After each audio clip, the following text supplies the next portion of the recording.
are the longest reigning tag team champions in NXT.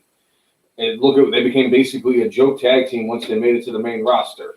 Enzo and Big Cass. Well, obviously that was a little bit more of like Enzo and Big Cass's ego is kind of getting in the way, and that's the reason why they never panned out in the WWE. Because I really liked them; they were entertaining. They were.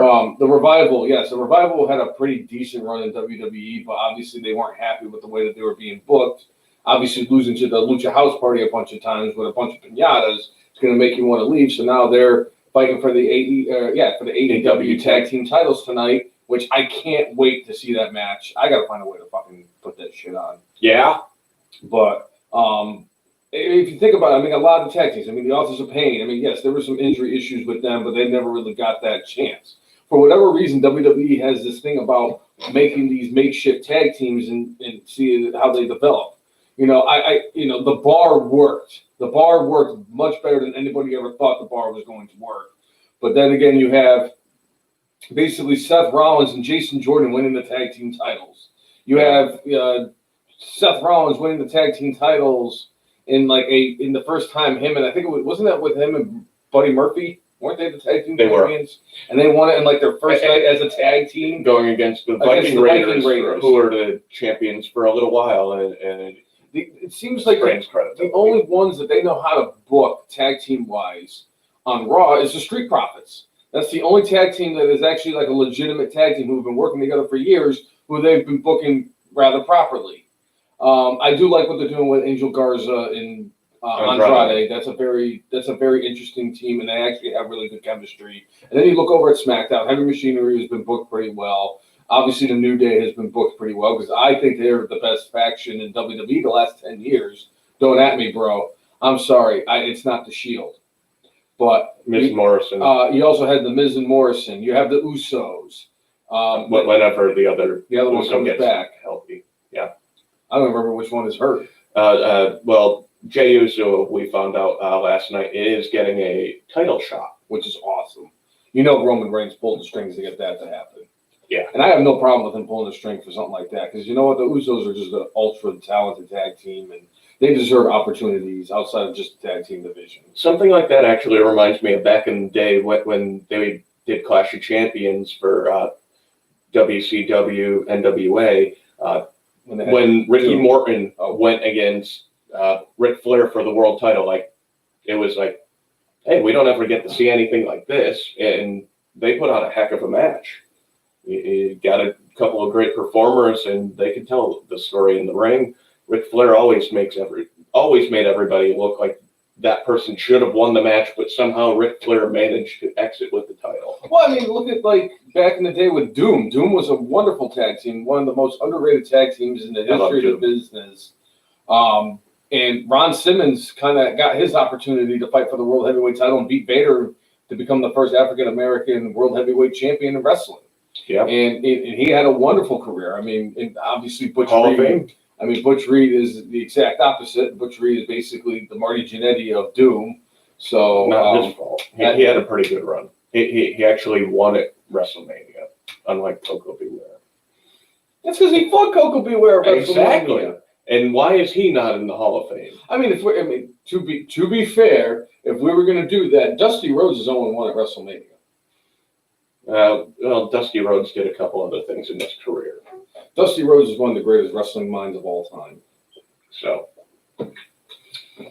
without Dusty Rhodes, there's no Starrcade. Right. But anyway, to get back to what we're talking about with the tag teams and everything, yes, it's an unfortunate circumstance with the Authors of Pain getting released. I'm guessing at some point over the next couple days, there's going to be more information as to why the Authors of Pain were released from their WWE contracts. Right. So we'll go from there. I had to put money on it right now. I think it's because of money, or not money. It's because of injuries. Right. Injuries is the leading cause for them because it just seemed like, they were dominant down in NXT, and then they got called up to the main roster, and it was like one of them got hurt, and then they both got hurt, and then one of them got hurt again, and then another one got hurt again. And it's like, I get it. Yeah. But if WWE released people who kept on constantly getting hurt, Triple H never would have been a thing. Yeah. I mean, they did the same thing with Hideo Itami. Yeah. I mean, Hideo Itami just got hurt just by me saying that. Yeah, and he stole everybody's moves, right? Yes, he did. I don't care what anybody said. All right. So moving along. The other big news that came out this week is Brock Lesnar is a free agent. I mean, I say Brock Lesnar being a free agent in the wrestling industry is probably 10 times bigger than Tom Brady becoming a free agent this offseason for the NFL. And I think Brock Lesnar going to AEW would be the equivalent of Tom Brady going to the Buccaneers. Or Hulk Hogan going to WCW. Or Hulk Hogan going to WCW. Or Michael Jordan going to the Wizards. No, he's not the GOAT. I'm sorry. The GOAT already works for AEW. Silly, brainless one. Right. And he's wrestling tonight. I think that's very interesting that Brock Lesnar has become a free agent. His contract did expire. Obviously, this is just a move because they can't get his ass from Canada to wrestle. And, just his contract expired. He's going to definitely use AEW for leverage to get as much money as he possibly can out of Vince McMahon because he's going to. And I will say this, you got to do it. Whoever signs him, whether he goes back to WWE, which is more likely the scenario that's going to happen, or if he goes to AEW, if I were Dana White, I'd be making every phone call I possibly can to get him out of Canada and have him fight Bones Jones on Fight Island because that would be a very interesting matchup. I can see him even going to New Japan. Brock Lesnar is at a point where he can just do whatever the fuck he wants. Who's going to stop Brock Lesnar? What are your thoughts? With this, like, I understand WWE's position right now. It's like, I'm sure Vince at this point could make a call to his friend in the White House and get Brock Lesnar over the border. But if there are no fans, and, I just don't see how like it makes financial sense for WWE to bring him in. If they had one of the blood money shows in Saudi Arabia, you bring him in for a special attraction. If WrestleMania were coming up, you bring him in. Like SummerSlam, as much as it's a big show, is not WrestleMania. And it's like, why waste your money? I mean, I think his last contract was like a per appearance deal, but like the one before that, he made somewhere in the neighborhood of $12 million. I mean, how can you honestly look the roster in the eye and pay Brock Lesnar $12 million to barely show up when you just fired a bunch of people while you had your most proficient quarter in the history of the damn company? What's up, on stuff? So Brock Lesnar is going to end up back in WWE. It's just going to be either when fans happen, Saudi Arabia show happens, or something big like WrestleMania or Royal Rumble. So, well, Mike, we're going to do our predictions for All Out later on in the podcast. I'm in one of those situations where I'm looking at the World Heavyweight title match for AEW tonight. And yeah, you could basically flip a coin. I can make a case for either one of them to win. I think it was last year's All Out was one of the two pay-per-views I actually went perfect on.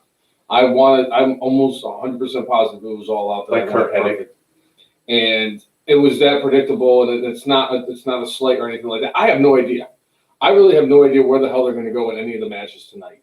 And it's not because of the fact that I'm not following. It's just that I could see a scenario. I'd like the World Heavyweight title match. I could see a scenario where either one of them can win that match. If you go by like the way that they do the booking and everything, the fact that MJF was the one that was standing tall at the end of Dynamite on Wednesday or whatever day it is now. I forget what the hell day it is. I don't even know what day it is anymore.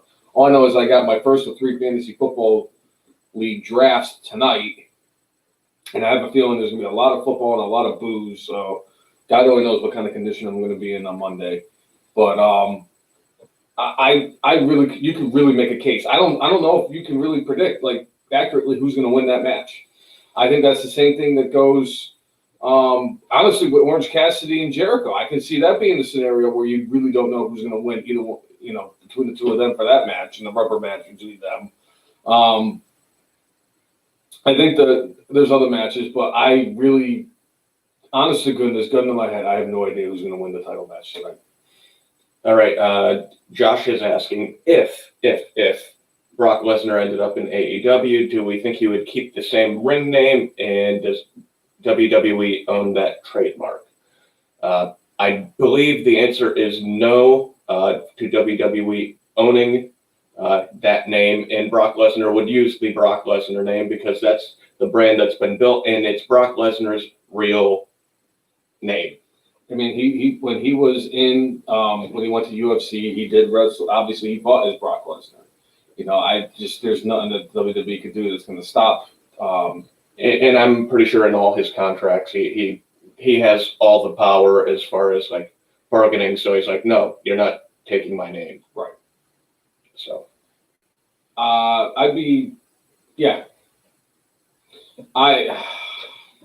yeah. He'll be Brock Lesnar, and yeah, he would be the champion immediately. He would kill whoever. So,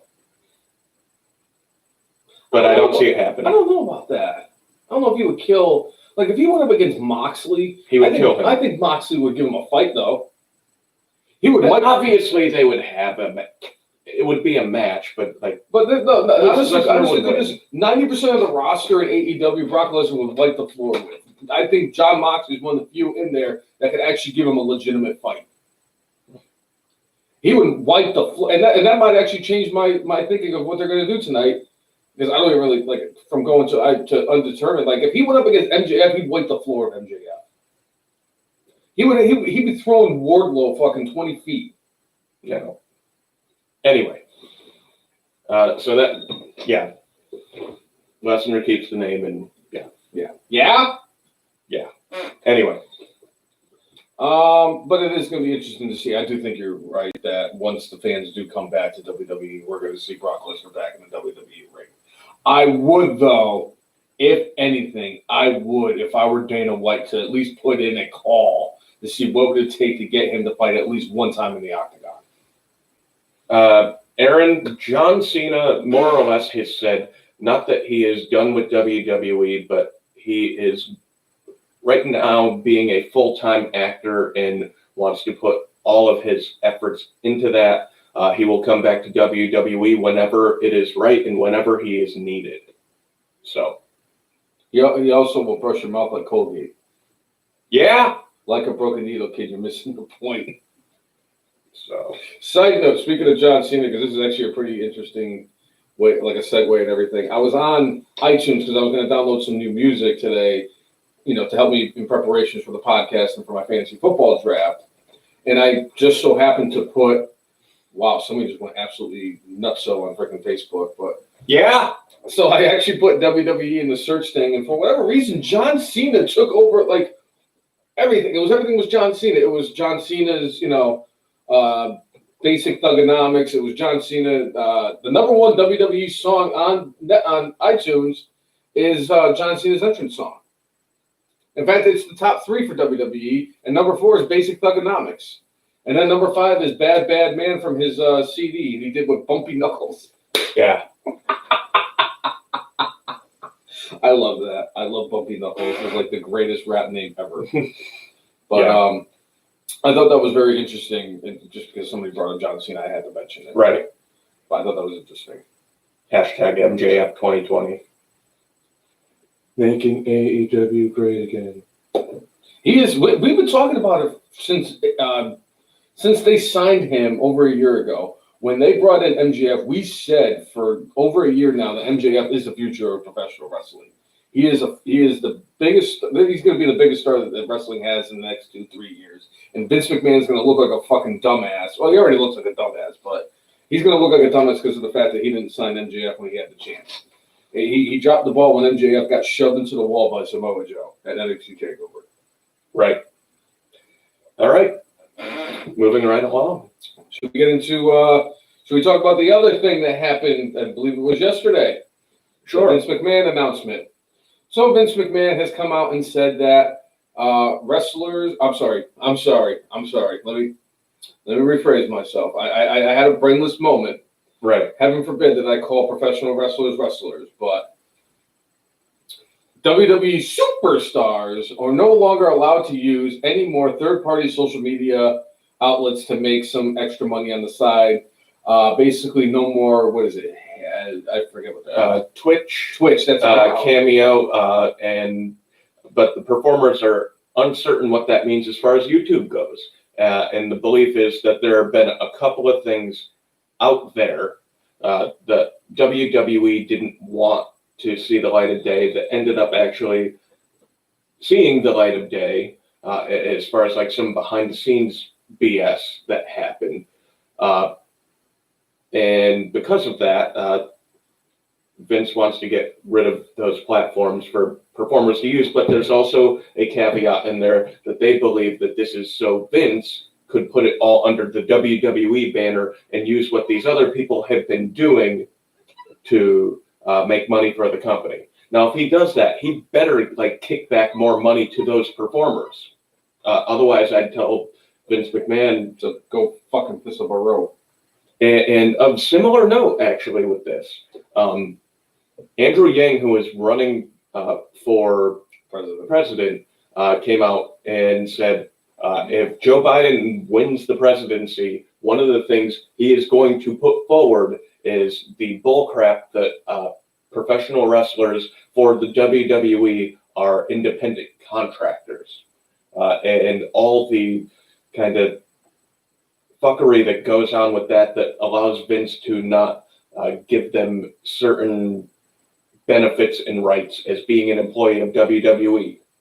Well, one thing that I wanted to bring up about this that really caught my eye was the fact that people who are part of WWE, he doesn't want them using like their real names and all this stuff. And it's like, and I get that WWE owns a lot of the rights to a lot of these things, but it's like, I think the best example of like, what does that mean for somebody like AJ Styles? Because AJ Styles, when he debuted in WCW back in super early 2000s, 20 years ago, he was AJ Styles. He went over to TNA and was still AJ Styles, the phenomenal AJ Styles. He went over, and he was AJ Styles when he was in Ring of Honor. He was AJ Styles when he went to Japan. AJ Styles developed that name before he even walked into a WWE ring. Yeah. And then he walks into a WWE ring, and he went from being one of the biggest stars to being an absolute big star, superstar in the industry. I think that it would be like, my question would be, is if AJ Styles' contract, when his contract expires, even though he said that this contract that he just signed with WWE is the last contract he will ever sign because he's going to retire after that. Let's say he decides that he wants to go back to like Impact and have like a one-off match, maybe against like Eric Young or somebody like that. Does that mean he can still be AJ Styles, or is he going to have to be like, what is it, Alex Jones or Aaron Jones, whatever his name is? I think it depends on whatever contract he just signed. Like if the contract says I sign away my trademark to this name, but you know that's one of those battles that like I think if he brought it to court he would win. I mean, Billy Gunn supposedly wasn't supposed to be able to use Billy Gunn in AEW, but I heard them call him Billy Gunn this week. I mean, it's the same thing with Cody Rhodes. I hate the fact that we can't call him Cody Rhodes. He's just Cody. He doesn't care. But like, but like for me, it's like I can't call the dude Cody Rhodes just because Vince McMahon owns the rights to Cody Rhodes. It's like, we get to call Chris Jericho. Well, and that was one thing Chris Jericho cleared up last week was he signed like a whole bunch of trademark stuff with WWE where like he can't use Y2J. And they could still sell his merchandise, but obviously Chris Jericho keeps the Chris Jericho name. He had that name well before he was in WWE, and he can continue to use it. There are just certain restrictions. Could you imagine if WWE like didn't allow him to be Chris Jericho? He probably would have came back as Chris Lionheart, and people would know exactly who he is. Well, obviously, Jay, they know what goats look like. I mean, I Googled goat, and there's a picture of him that popped up. Right. So yeah, no more third-party social media. And, I'm wondering if, they're saying Lana was a video that she posted was like the final straw. I wonder how much heat she's going to have. She's going to get fired. Yeah. And maybe she's trying to. Her husband's not in WWE anymore, And They don't use her. I mean, basically, she was in a match with Mickie James this week. Last week, she got kicked in the face by Mickie James. The week before, she got attacked by Mickie James. So it's like Lana doesn't really have anything. Like that whole Bobby Lashley storyline was stupid. So maybe she just realized. I think a lot of people are starting to realize, especially this year, that Vince McMahon is fucking stupid. I mean, people have been chiming in. People have been saying that he's stupid and a moron, and I'm saying he's a fucking retard. I've been saying for weeks that he needs to die, but I wouldn't say that he's stupid or a moron. He's a businessman over a wrestling booker these days, and he's been that way for a long time. And anything that makes business sense is what he's going for. Even though viewers are leaving, it does not change the profitability of the company. They're making more money than they ever have. It's because they got that monster contract from Fox and USA. Again, you may sit there and not like how he's running things as far as booking, but if you're an investor in WWE, they made more money than they ever have. All right, that means I'm actually going to make money on my investment possibly. Yeah. After all the fuckery that happened last year. Yeah, they made more money than they ever have, but yet they had to release all those people back in April. He can get coronavirus. I hope he does. Anyway, so that'll definitely suck for the wrestlers. Too bad. Anyway, we did have a return this week on NXT programming.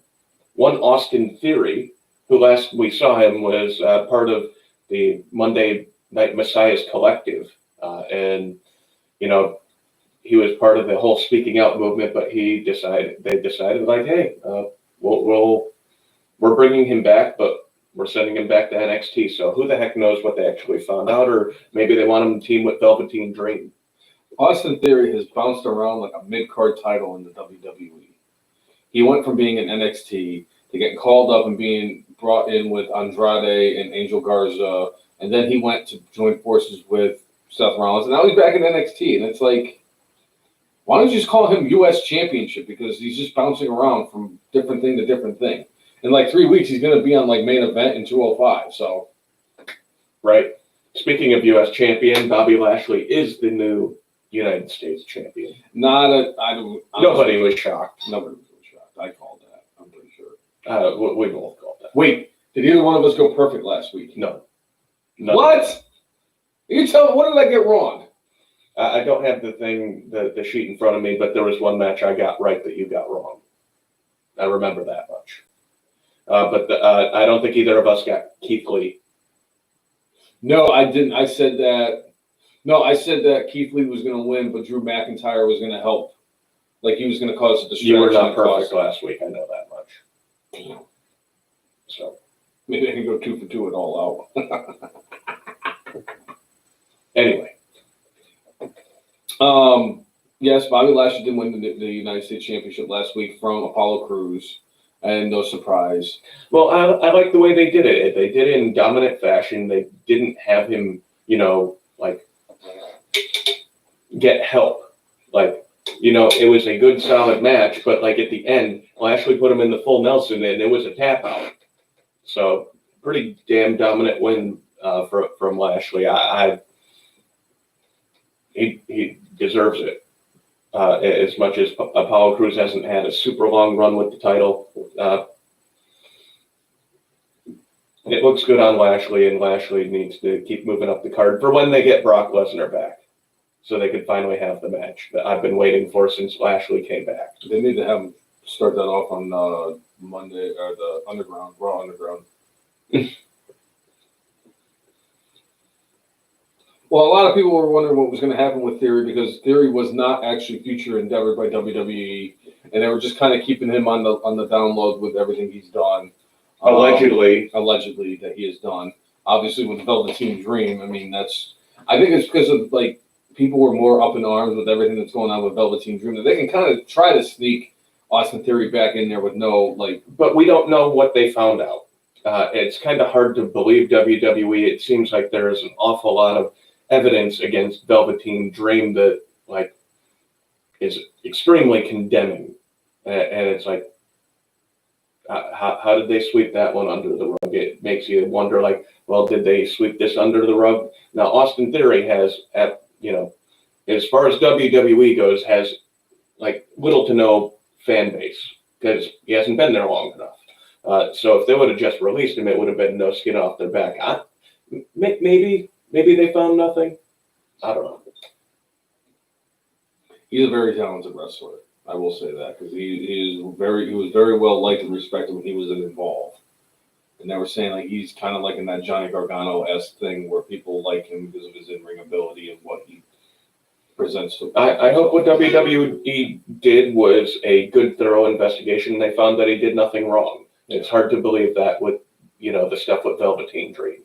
So that they hurt their credibility in my view. Correct. Anyway, all right. So since we're already talking about Lashley winning the U.S. title, I say we stay back on the payback pay-per-view from last Sunday. sure. Which was so fun that they did a WWE pay-per-view a week after doing a WWE pay-per-view. Because I was just thinking to myself, hey, Jay, you know what? WWE needs another pay-per-view. And bingo was his name, though. I'm surprised they're not doing Clash of the Champions. Clash of the Champions 13.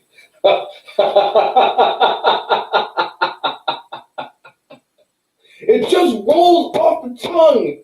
Yeah. That's probably why I bet you that's the reason why WWE doesn't do Clash of the Champions and it's only Clash of Champions because it just rolls off the tongue. Clash of the Champions 13. There's no other, as far as I'm concerned, there was no other freaking Clash of the Champions. There was just Clash of the Champions 13. You know what, Brainless One? I was wrong. You did have a perfect night. Look at you. Look at you. 3 times, baby! Yeah! Yeah. I mean, I did kind of add the extra pizzazz to the whole Keith Lee thing, but I'm going to take a big... It doesn't matter. A win is a win, no matter win. how you get it. Yeah. You're damn right. Booty Inspector 85 is joined back in on Periscope. All right. Now all we need is don't eat brown snow there. That'll be great. I've always wanted to ask him, I think I did ask him when he first chimed in, is it okay to still eat yellow snow if you can't eat brown snow? Right. I'm fucked up, so what do you want from me? Anyway. So in the pre-show, we got ourselves the Iconics versus the Riot Squad. And I know last week we were talking about it on the podcast, like the worst, and it was you who brought it up. I want to give you credit where credit was due, by the way. We had talked about what was the worst built division in all of WWE, and it is the women's tag team division. Yes, the Boss and Baley are a pretty solid tag team, and they are the first women's tag team champions in WWE of this era, because I keep forgetting the fact that they had the Jumping Bomb Angels, and I forget what the 2 blonde ladies' names were who were the tag team. But anyway, of the returning women's tag team championships.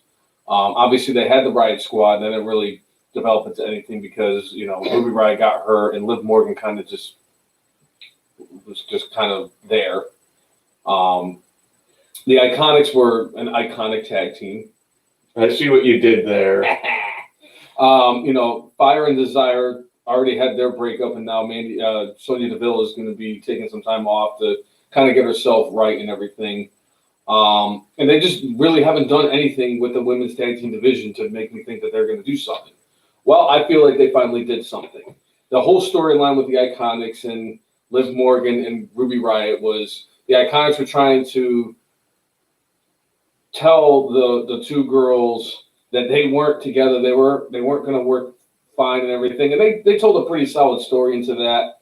There was a part in the match last week where it looked like Liv Morgan was just going to leave Ruby Riott to get her ass kicked, and she came back in there, got the tag, and they were victorious. And I was very happy to see the Riot Squad actually get the victory. After the match, they went over to the pre-show set, and they were talking, and they were able to cut a promo, and they showed that the raw emotion of actually a victory like that. And just to see how happy they were, that really it got me here. And I was very happy to see that, and I was very happy to see them get that victory last week. And another thing that happened after this, they made, I forget if it was part of this match or Raw. There was so much that went on this week, but they made the Iconics split up. That was on Raw. And the two ladies from the Iconics ended up putting out like their own like videos about, all that they've been through, like, coming from Australia, getting over to NXT, building themselves in NXT, and then getting onto the main roster, becoming, women's tag team champions. And, but the thing here is they see something in Peyton Royce and they want to push Peyton Royce as a singles. Not that they want to bury Billie Kay, but they probably will, just because. But she's got a butterface. She makes Baley look like a 10. But, they're breaking them up just so they could give Peyton Royce a shot to become a singles superstar. I have no problem with that. I've always been a fan of Peyton Royce. She's a fantastic worker in the ring. Yes, there has been a couple of times where she's looked like shit, but she's gotten a lot better. I want to say she was the one who fought Asuka when we were at the show at the at ODU. She looked good in that match too. She's looked good a lot of times in these singles matches. I think she's got a really good character about herself. She carries herself very well. She's actually pretty solid in the ring. I'd like to see her get that opportunity. Well, she's getting that opportunity. The only thing I don't like about this is the crappily booked women's tag team division just lost one of the actual teams that they've had. The Riot Squad, I guess, is taking their place, but it's like you had an actual team, not like a couple of people you put together, and you've now disbanded them, and now you have even less tag teams. But I will say this, the Iconics going up against the Riot Squad on Monday was for the #1 contendership for the women's tag team championships, and the Riot Squad did win. And because of the fact that the Iconics lost, that meant that they disbanded. I want to say that Peyton Royce led Billie Kay to Raw Underground, and Billie Kay got her ass kicked by Marina Shafir and Jasmine Duke. I could be wrong. I could have just dreamt it. I have been taking a lot more melatonin lately, and that's been giving me some funky fucking dreams. So yeah. All right. I'm curious to see how they're going to book Peyton Royce and who she ends up going up against. I mean, she did handle herself very well against Asuka, so I would pay to see that match. I mean, I kind of do. I pay $10 a month for the network. All right. So we had Baron Corbin going against Matt Riddle. Bro. And no one's like that. Matt Riddle had to win this match. So nobody's surprised except for Baron Corbin. Woo! Matt Riddle looks good. I am more and more impressed with Matt Riddle each and every week that I see him. He's getting so much better in the ring. He's actually one of the more entertaining guys. He's a star. If they book him properly, and I do stress that fact out the most. If they book him properly, he could be a star for WWE. If Vince gets his head out of his ass, which it's going to be kind of hard because he has to pull, Kevin Dunn's head and Triple H's head and Bruce Pritchard's head from his ass to get his own head out of his ass. The teeth marks from Kevin Dunn. Well, it's because it's in Vince's defense, though. It's hard to get freaking Kevin Dunn's head out of his ass because Kevin Dunn had like a 4-foot wide stick in his mouth when he shoved his head up Vince's ass. And not even the long way, it was the wide way. Fuck you, beaver fuck. All right. Ray and Dominic went against Rollins and Murphy. Heck of an entertaining match, and Dominic looked really good here. Like, there's things he could smooth out with his in-ring work, but Dominic ends up he's young enough. He's getting the pin here. Like I actually called it. I said he was going to pin Buddy Murphy to get his first victory in WWE. So I was happy to see him. He like you said, I agree 100%. He does need to get the rough around the edges taken care of and everything. He also needs to wear a mask. I'm sorry. He's got Rey Mysterio. Well, and the thing. He's not really rough around the edges. He's just a little awkward in the ring. He just needs to clean that up. There's a difference between rough around the edges, a.k.a.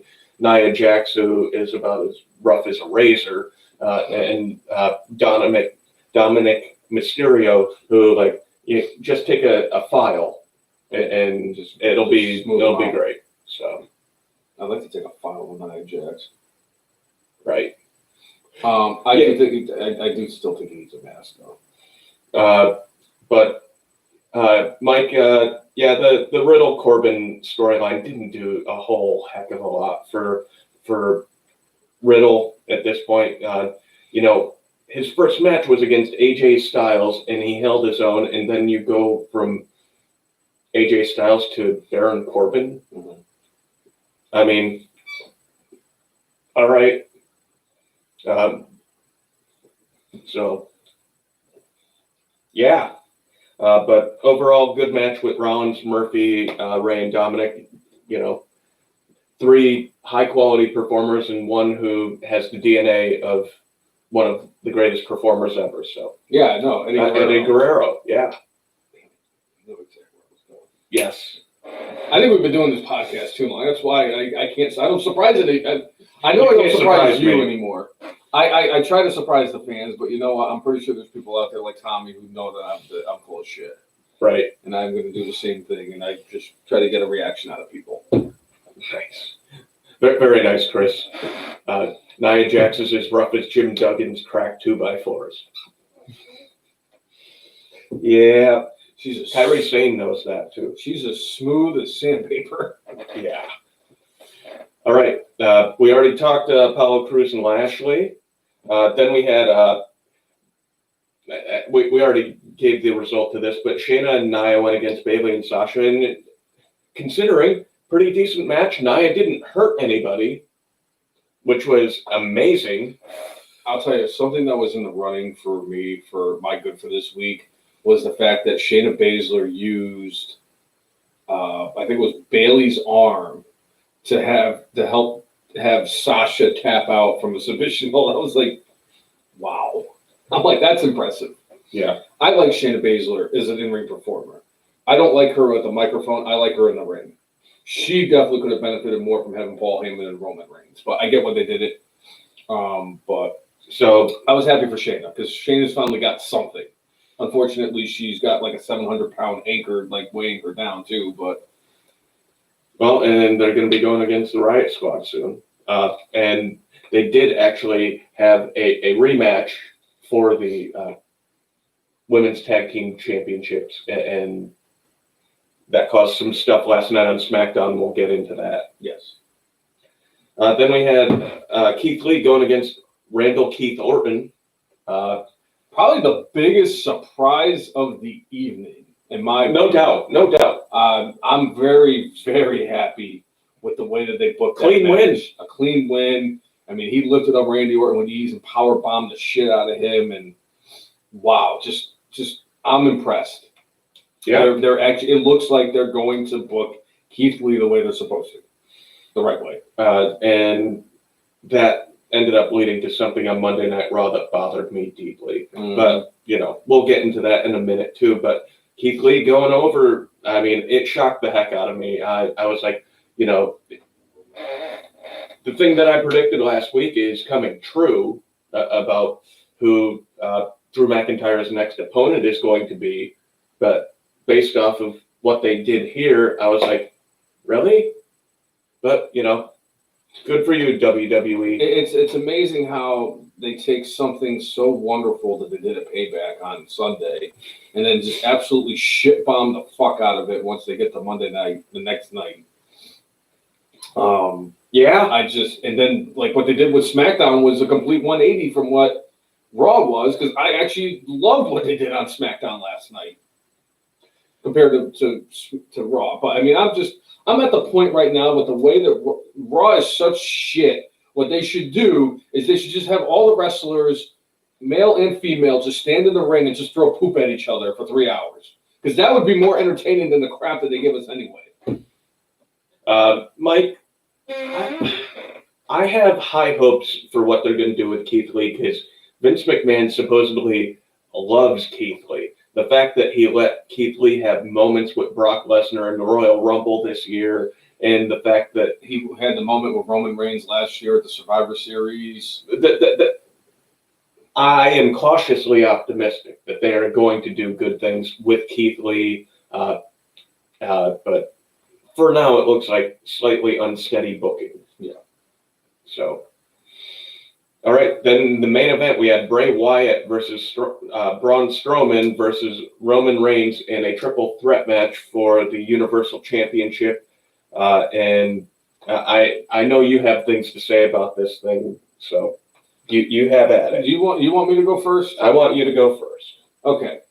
I didn't have a problem with the fact that when The Fiend was making his entrance to the ring, by the way, The Fiend entrance is the top 3 entrance all time. It's in the class with The Undertaker, hands down, and Hulk Hogan. Brother.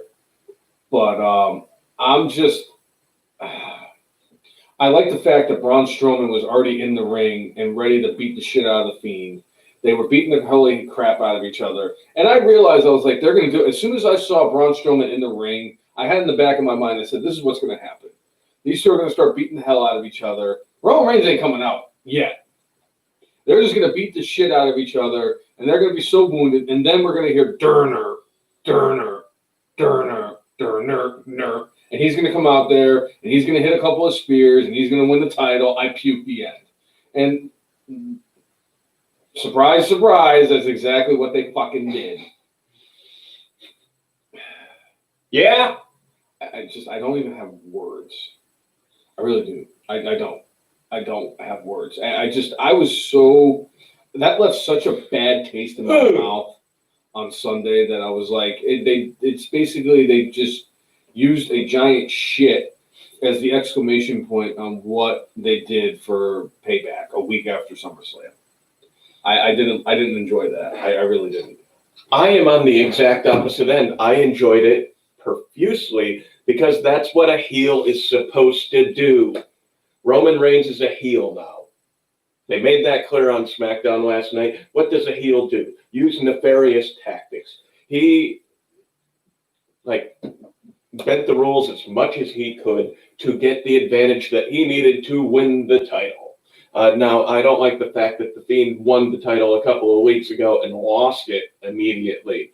But as far as booking and bringing back Roman as a heel, this is... Which, by the way, was Roman Reigns' idea that he pitched to Vince McMahon. Yeah. Which I think is interesting. I will say this. I don't think his sales for merchandise is going to be affected that much because you got to remember, the guys who are the faces that Vince wants to push to be the baby faces of the company are the guys who are going to have their merchandise purchased by the children. The heels that, people hate and everything are going to be the guys like you and I who are going to buy their merchandise. Yeah. Did we buy John Cena shirts? I have one. In almost 20 years that John Cena wrestled in WWE, I have one John Cena shirt. I didn't have any. I had one Roman Reigns shirt, but it was gifted to me, and I wouldn't have bought a Roman Reigns shirt. Yeah, you have one now. You're in the in crowd. No, I'm not in the in crowd. I mean, think about it. You had an Elias shirt, and Elias was a heel when you bought that shirt. He's a goat. I have a Randall Keith Orton shirt. I mean, I'm wearing a fucking Orange Cassidy shirt for crying out loud. But I guess I just got to give it time because this is just like it was for me 24 years ago when I was a 12-year-old kid and I watched Hulk Hogan drop 2 leg drops on Randy Savage, and basically my entire childhood just exploded right in front of my face. And then I was trying to grasp the fact that why is Hulk Hogan now a bad guy when he was telling me to take my vitamins and say my prayers and what you gonna do, brother, with the 24-inch pythons and running wild on you and getting all coked up and cutting promos with Gene Mean and all that stuff. Right. It's going to take some time to get used to this because, yes, we have seen heel Roman Reigns before. When they were in the Shield, he was a heel. But he said 3 words. Yeah, it was... no, wait, Roman Reigns, believe that. Believe in the Shield. Yeah. That was it. So 5 words. That was about as many words as Billy Gunn got in DX. No, Billy Gunn got a whole line. And if you're not down with that, we got 2 words for you. That's all he ever said. Right. Because it was Triple H. Because he was too coked out.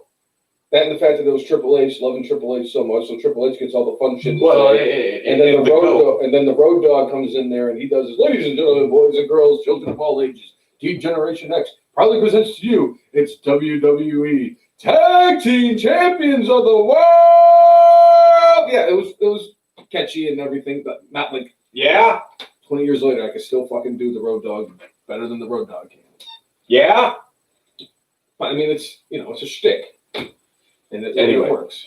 But now Roman Reigns as a heel, a singles competitor Roman Reigns as a heel. And, we got to see on SmackDown last night how he's going to present himself, which is pretty interesting. I like the fact that he's still bros with his relatives. He's on Jey Uso. It's like, hey, man, like, how you doing? And like they're all, like they're all buddy. Hey, your family. He sent Paul Heyman on his way, but when they came out to the ring, Paul Heyman cutting the promo. Paul Heyman doing what Paul Heyman does and cutting an outstanding promo where it was just like, hey, you think I've corrupted Roman Reigns? No. It's the other way around. He corrupted me, and let him speak for himself. And then Roman cut a short, extremely good and effective promo to talk about how he felt in the things he wanted to do. And I really like the direction that it looks like this is going in with them. Yeah? Yeah. I'm one of those people. I've been a Heyman guy. I mean, I wore the shirt last week. I am a Paul Heyman guy. Since Clash 13. Hey, he tried his best to get the Black Scorpion over. Jay, there was 2 goats on that broadcast, and neither one of them could get the Black Scorpion over. What does that say about Clash 13? It was great. Good and terrible. Tom Zink with one of the greatest botches of all time. That wasn't Tom Zink's fault. That was primetime Brian Lee's. We've established this for the longest time. We said it was Tom Zink's fault, but after reviewing the play, it was primetime Brian Lee's fault. And just think, a short 3.5 years later, he was in the WWF fighting as the Undertaker, the fake Undertaker. What's up, Timmy? Thanks for tuning in. Woo! Yeah. But like I said, it's going to take a little bit of time to get comfortable with Roman Reigns being a heel once again. Obviously, pairing him with Heyman is the smartest thing they could have done. Paul Heyman is like the greatest hype man I've ever seen in my life. Yeah, as long as they don't mess with it. I mean, I still get mad about what they did with Cesaro and Heyman. And they could have done better with Curtis Axel and Heyman. But that's all right. This man is a GOAT. That's why he's on the board, Jay. Beyond that, another thing that came out this week is that Retribution is going to be a Raw-only entity. Which basically just put to bed any theories that Roman Reigns was going to be in charge of Retribution because they're going to be strictly Raw and he is strictly SmackDown. It would be kind of stupid to have your leader be on one show and the rest of the group be a part of the other show. It would be like if the Giants, had Danny Dimes playing football on Sunday when the rest of the team was playing on Thursday. So there goes that theory. But you know whose theory is still alive?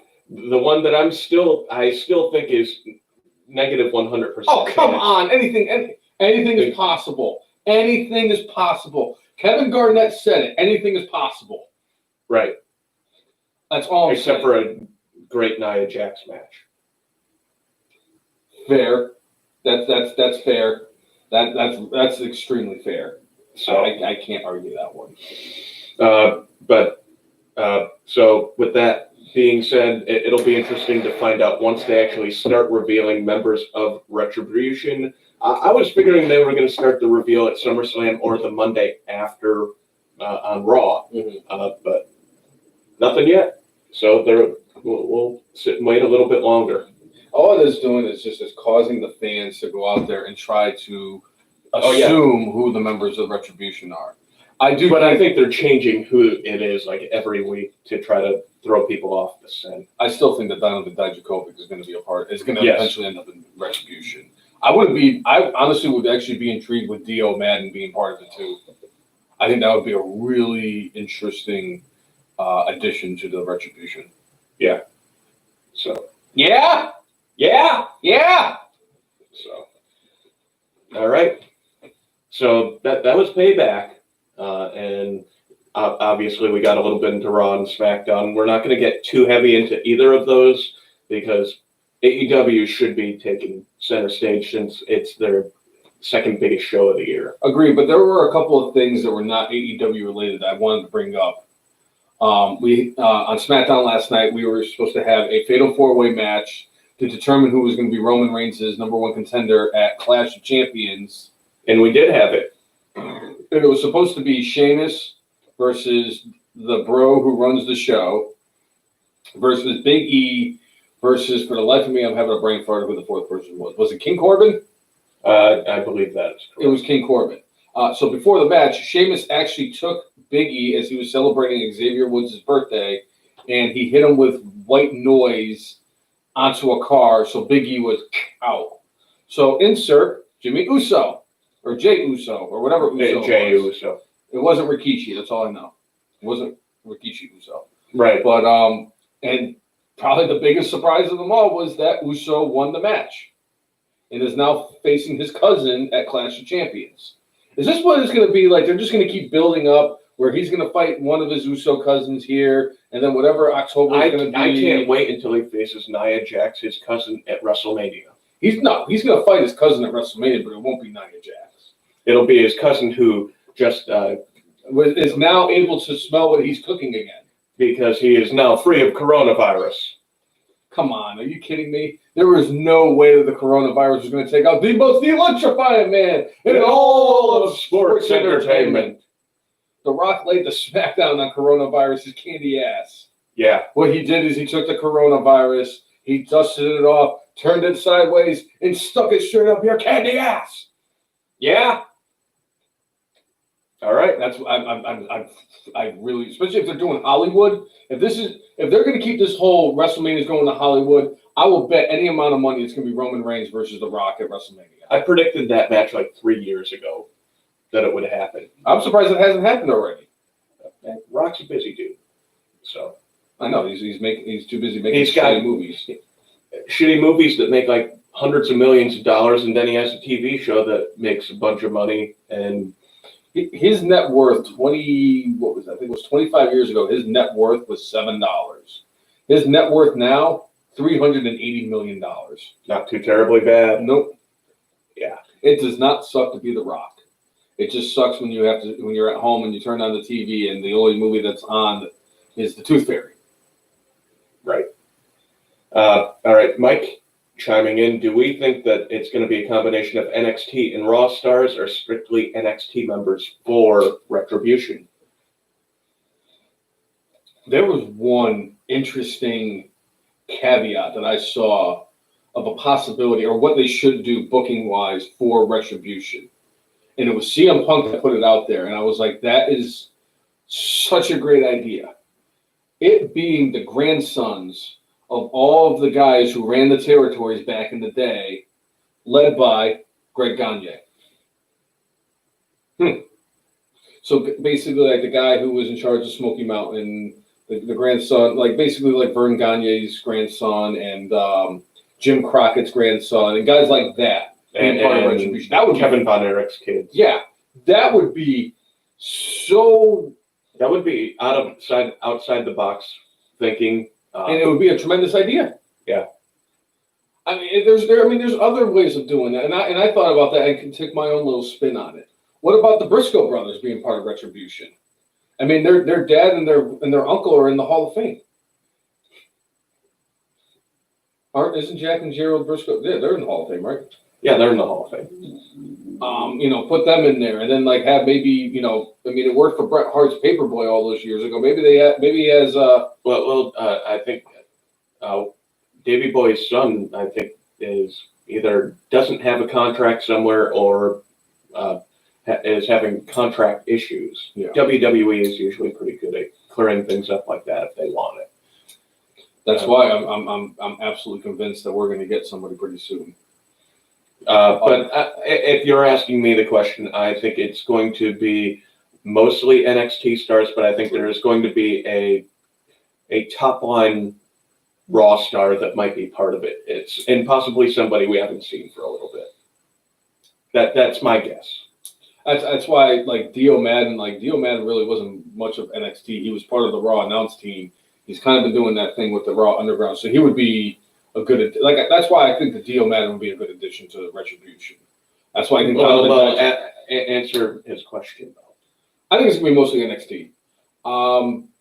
I could see the combination of like mostly NXT and maybe like a guy or two who was released back in April that hasn't signed with either Impact or AEW. You know, maybe somebody like a Curtis Axel can come back. Yeah, it'd be interesting to see if they would bring Rusev, but Rusev has kind of gone out on the podcast scene and is just absolutely verbally blasted the shit out of WWE, and has talked so much shit about Vince. But who has it? Am I right? Or am I right? Or am I right?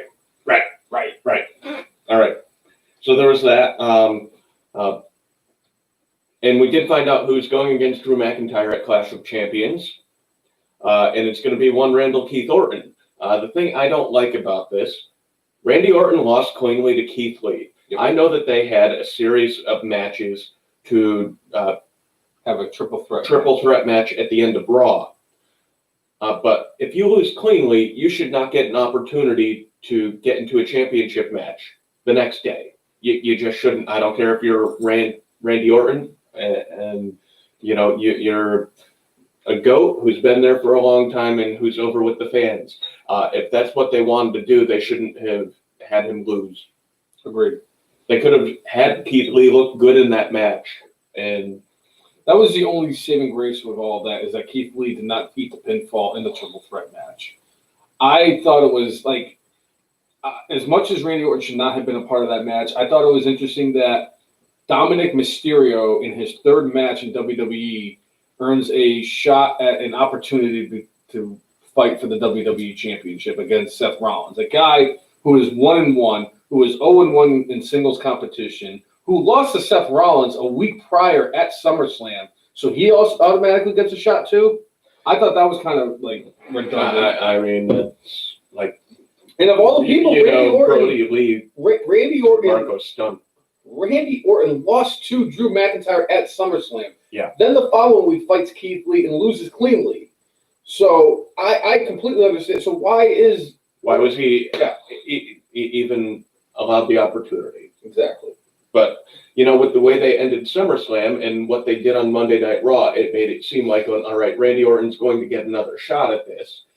Like, storyline-wise, that made sense, but, like, why insert the Keith Lee part of it?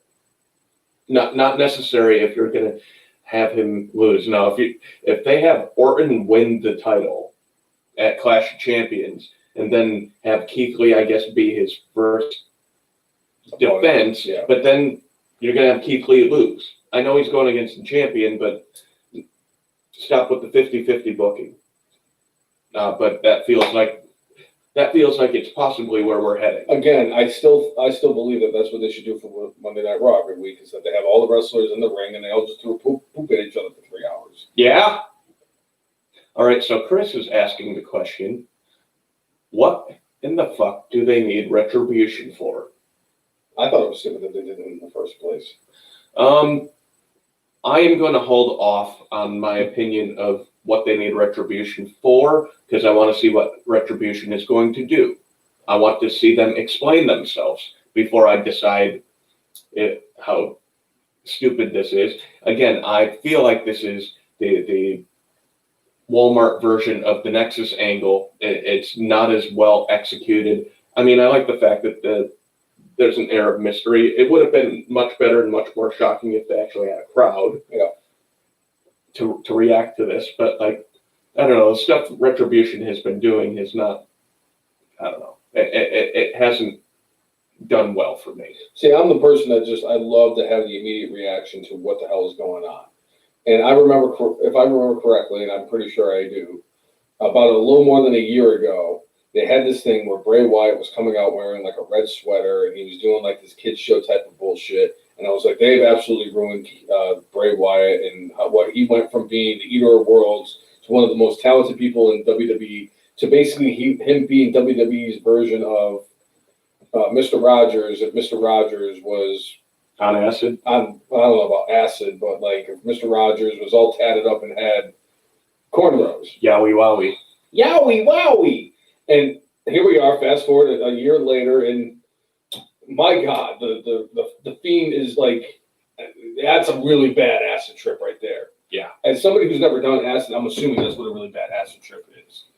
But like whatever drugs that he was on when he came up with that character was just, he wasn't sober when he came up with that character.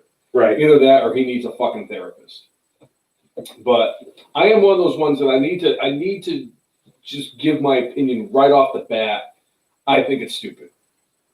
All right. Eventually, this could all work out and everything like that. But like, as a fan of WWE for 30 plus years, I know better than to give them the benefit of the doubt. I gave them the benefit of the doubt when it came to the anonymous Raw general manager, and it turned out to be Hornswoggle. I gave them the benefit of the doubt when they did the storyline with Vince's illegitimate child. Turns out it was Hornswoggle. The Katie Vick storyline basically crashed and burned faster than being married to a Kardashian. Let's see, what else? Kazarni. I mean, they buried the Nexus fast. I mean, pretty fast too. I mean, they had a chance to do something wonderful with that. And excuse me. What about the Shield? What about the Wyatt family? The Wyatt family worked. What about Daniel Bryan? Daniel Bryan worked. For all the things they've messed up, they've done some good stuff. We can't just sit there and crap on everything that they've done. The old day was one really bad segment. In my view, the worst segment in the last probably 10 or 15 years of Raw from a team that generally goes out there and is one of the more entertaining things that happens on programming. Unfortunately, they're not around right now. The old day happened about a week after they did the Time Machine in the cardboard box, which I still think is one of the greatest things they've ever done. Yeah, literally one of the greatest things they've ever done. Yeah. But like, I'm going to see where they go. I want to see who the members are. I'm going to tell you right now, I think it's stupid because it's like, it doesn't make any sense for them to do something like this right now. Obviously, once everything pans out, who the members are, who's in charge, why they're there, then I'll have a differing opinion, obviously. But if it turns out to be another shit bomb that Vince McMahon pooped in the toilet, then so be it. Tim, I don't know. I have not seen anything about Big E having a legit injury. I'm going to say this is not a legit injury. I'm going to say that they wanted to put Jey Uso into this just to have something different for Roman Reigns to do. It kind of reminds me like back years ago, Clash of the Champions, where we had Ric Flair and Ricky Morton. Like, you would not see a tag team person like they had back then going against the world champion. They put on a heck of a match. And more recently is when they did the same thing with Kofi Kingston over a year ago, where they gave him the opportunity to fight Daniel Bryan. I know that it's a little bit different with Ricky Morton and Kofi Kingston because Kofi had a pretty solid, I'm not saying it was like one of the greatest singles careers, but Kofi Kingston did have a pretty solid singles run. What I'm saying here is Jey Uso is known as a tag team guy. He's only been known as a tag team guy, and he's getting an opportunity, and in part mostly because of his cousin, and that's fine by me. Let's see what the dude has. But I think that was the only way, Tim, that they could write Big E out of this. And they're going to continue the storyline with Sheamus. Even though Big E won the match at Payback, this is a way to continue the Sheamus feud forward and putting somebody different in the main event picture. So, I'm going to say definitely storyline. So, the other thing that we had happen on SmackDown before we get into AEW is we had the breakup of the Banks and Baley. and Baley had the most Karen look and moment I think I've seen on WWE programming. But like I thought, the way that this happened, it was really well done. Like there was a lot of well done. Get it? Remember them? Yeah. The most forgettable tag team in WWE. But anyway, go ahead. Move along. Baley, came out here and beat the holy heck out of Sasha, like basically trying to kill her. After losing their rematch to Nia and Shayna, I thought this segment was great. I think at least when they originally were starting to have like the turn, I think they thought Baley was going to go and be the person that would be the face in this thing. But as we discussed a few weeks ago, Vince McMahon loves heel Baley. I don't know why. He does. So it makes complete sense why Baley is the one who went over on Sasha and beat the hell out of her. But when they did the bit with the chair and like Sasha's like head and neck were in it, and this was a really good, high quality beat down, much better than anything Mia Yim was in, where it looked like she wasn't punching anything except for the air and being sloppy. This was exactly opposite of that. Correct. There was one other thing that happened this week in WWE before we get into AEW that's very important too, if you think about it. Because we have been talking a lot about Keith Lee during this podcast. One of the things about Keith Lee getting bumped up to the main roster is that he forfeited the NXT Championship, and William Regal last week announced that there was going to be a fatal four-way NXT Championship match in an Iron Man match, which I thought was interesting, between four of the most decorated NXT champions of all time. Well, four of the most decorated NXT superstars, I should say, of all time, not champions, because Gargano held it for like a half a second. But we did have Mr. Wrestling himself, Johnny Gargano, versus the man who wants Goldie back in Tommaso Ciampa, versus Finn Balor and Adam Cole, baby! And probably the biggest swerve of the entire thing, they went the entire 60 minutes and two people had the same amount of pinfalls.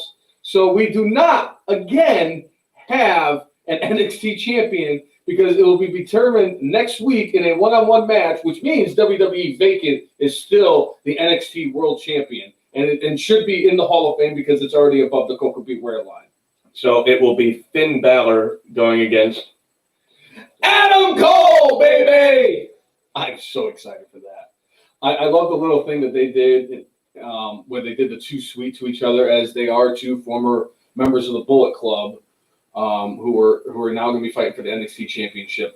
Sign me up for this match. I hope they do another Iron Man match between the two of them, because I could watch those two wrestle for an hour. So we're going to get our answer this week coming up. And one brief aside before we get into AEW.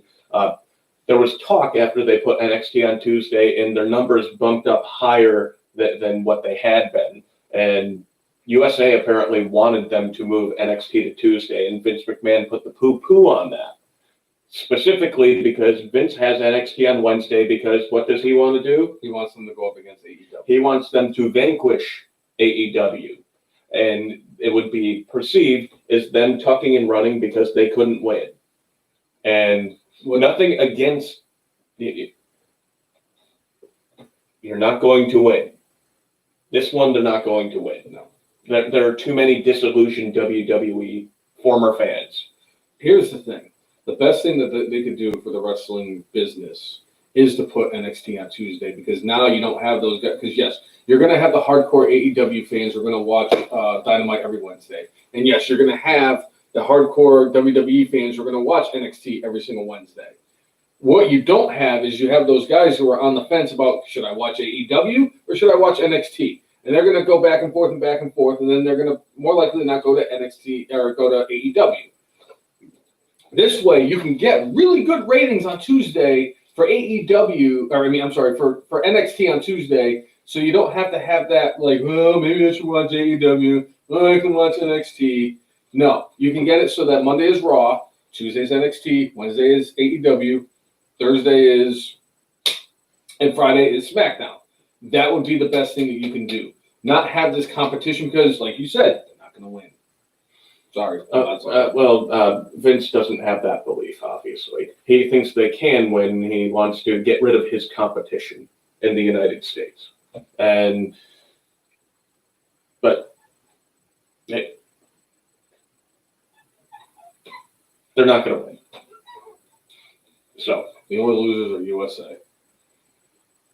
Yeah. So, all right. So let's get into the All Elite Wrestling. AEW this week, they had their episode of Dynamite, and they did, I thought, an outstanding job of actually building up everything towards tonight's event. The one question I had was they did a 8-man tag match. Yeah. With it was the Young Bucks teaming up with Jurassic Express to go up against SCU and Private Party. And it's like, why did they have the Young Bucks team up with Jurassic Express when the Young Bucks are fighting Jurassic Express tonight to build up animosity? They did a good job of that.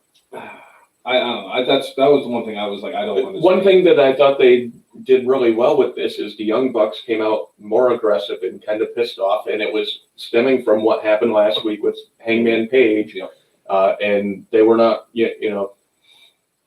before that, they would have probably been super friendly with, Lucha Express, but because of all that has transpired that didn't have anything to do with Lucha Express, they've got a different attitude, and they're not going to be friends with people anymore because they tried their best to be friends with Page, and, it got them nothing except for kind of headaches and heartaches. That's their own fault. Maybe if they became friends with the best friends, they wouldn't have had this issue. And speaking of which, Santana and Ortiz went against the best friends this week. They did. And the best friends actually jumped Santana and Ortiz because they've kind of I know it's been exclusively to Dynamite, but they've had a heck of a feud between these two teams on AEW television. They always put on a hell of a match. One thing I'll say about AEW, it's the innovative moves that they have. Sometimes they could get a little bit into being spot monkeys, but this match between the best friends and Santana and Ortiz was exactly what it needed to be. Santana and Ortiz have always been the team that kind of lifts up the other team. Yeah. And Jim Ross even said on commentary, it's about time Santana and Ortiz win a match. And using nefarious tactics because there was they used metal rod or what have you. Right. So it was perfectly booked. It was great match. And I did enjoy Santana Ortiz win. I did enjoy the way that they booked AEW this week.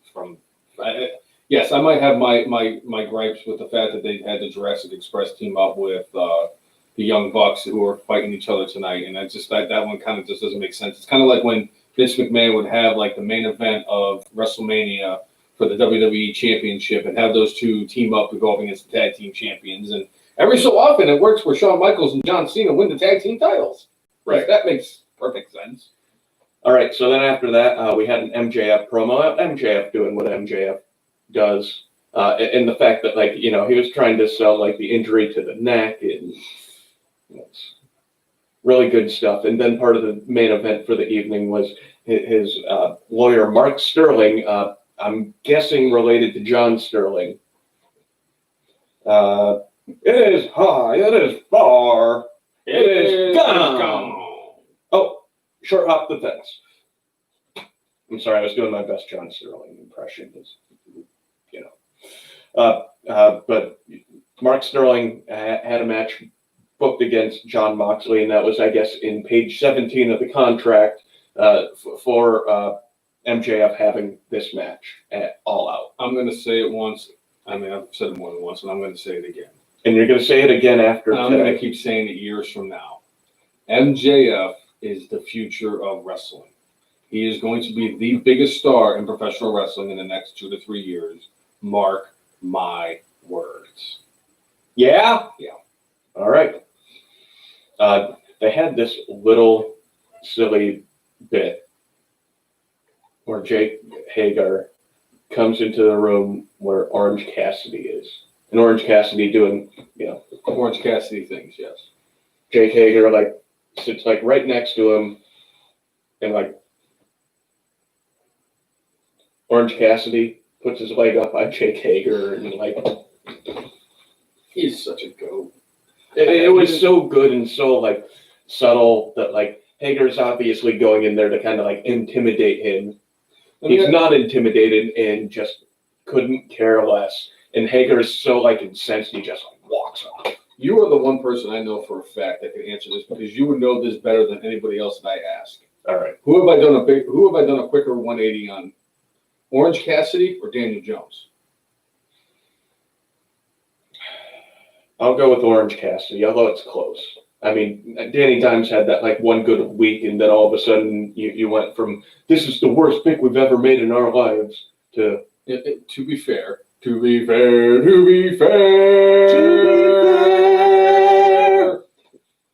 As a Giants fan, it doesn't really work out when the Giants use a first-round pick on a starting quarterback from Duke who wears number 17.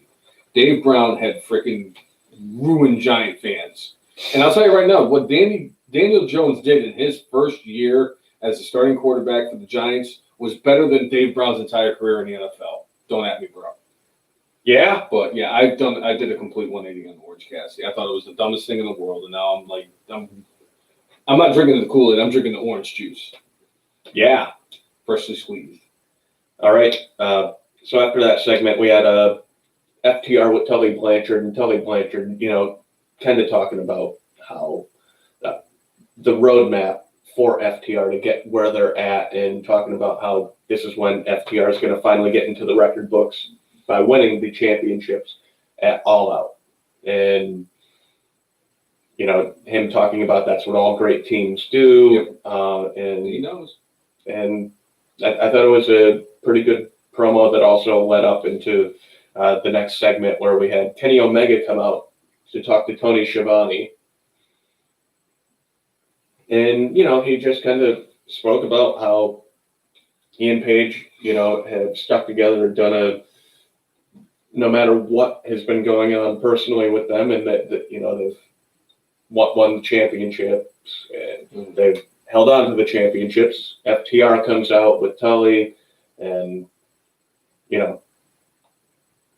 actually, I think they brought out milk for Kenny Omega from a cooler. They're like, hey, Kenny, we know what you like too, just like we know what Hangman likes.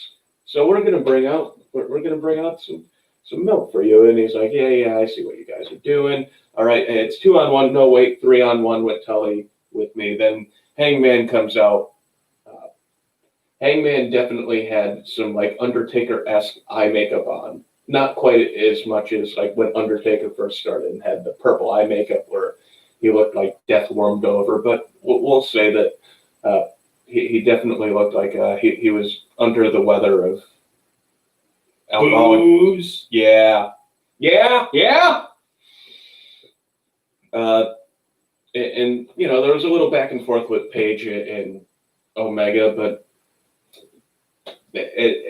there's an interesting character pull going in so many directions in this match. I'm excited to see where they land, and I think it is going to land, and I think it's going to land us a Hangman Page Kenny Omega match, which I know how much you enjoy Kenny Omega, but that match will be awesome when it happens. I enjoy a Kenny Omega match about as much as a Red Sox fan enjoys watching the Yankees win a World Series. Stop. I don't. That Jon Moxley match versus Kenny Omega, no holds barred, was great. Number 13. Just remember that. Kenny Omega equals overrated because he's 13. Can't be the best wrestler in the world when there's 12 people voted higher than you. Yeah. All right. So, like I said, I thought they did a pretty good job pulling different strings for the character development here and bringing this match into fruition for tonight. One thing I really liked about AEW this week was Moxley defended the title, or didn't defend the title, had a non-title match and was victorious against Mark Sterling, the attorney. Against Mark Sterling, the attorney, and it led to MJF coming out and beating the bloody hell out of Jon Moxley. Wardlow did too.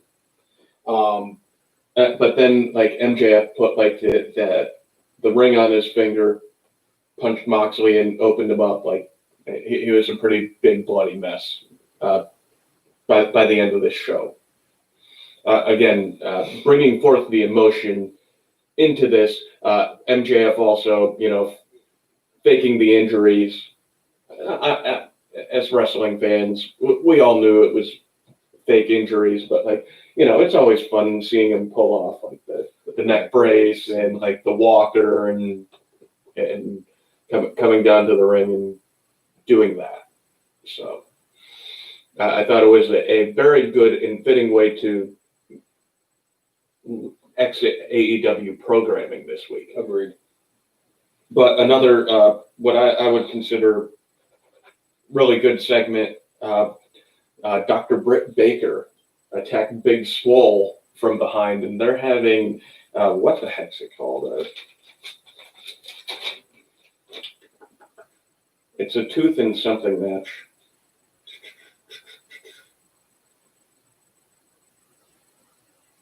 Tooth and nail match. I don't know what that means exactly. Jay, I have no idea what a Mimosa Mayhem match means. Well, I'll explain that to you in a minute. Oh, joy. Yeah. So, Big Swole was getting interviewed. I think it was from Shivani, and then from behind, Dr. Britt Baker attacks her.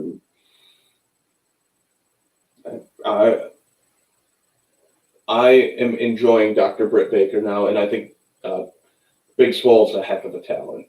She has really good matches, and she's gotten to show off that she's a bit of a badass. They just need to give the women more time to bring these things out, and I think they have given this feud a decent amount of time to build. But part of it is, a few months ago, Britt was out with the knee injury, and they did everything they could to keep her on TV, but obviously whatever knee injury she had was not the ACL tear that we thought that was part of what was coming out. Correct.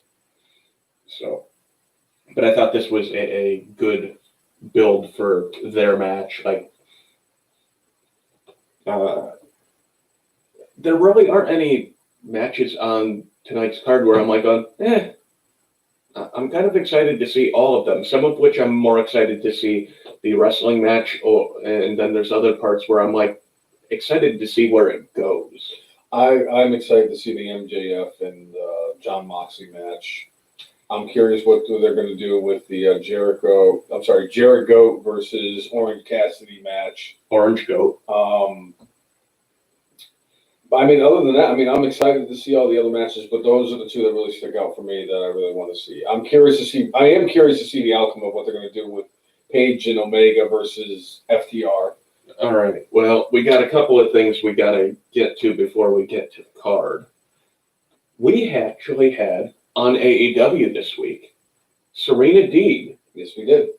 She went against Thunder Rosa. Thunder Rosa is going against Hikaru Shida for the AEW Women's Championship. But they had Serena Deeb,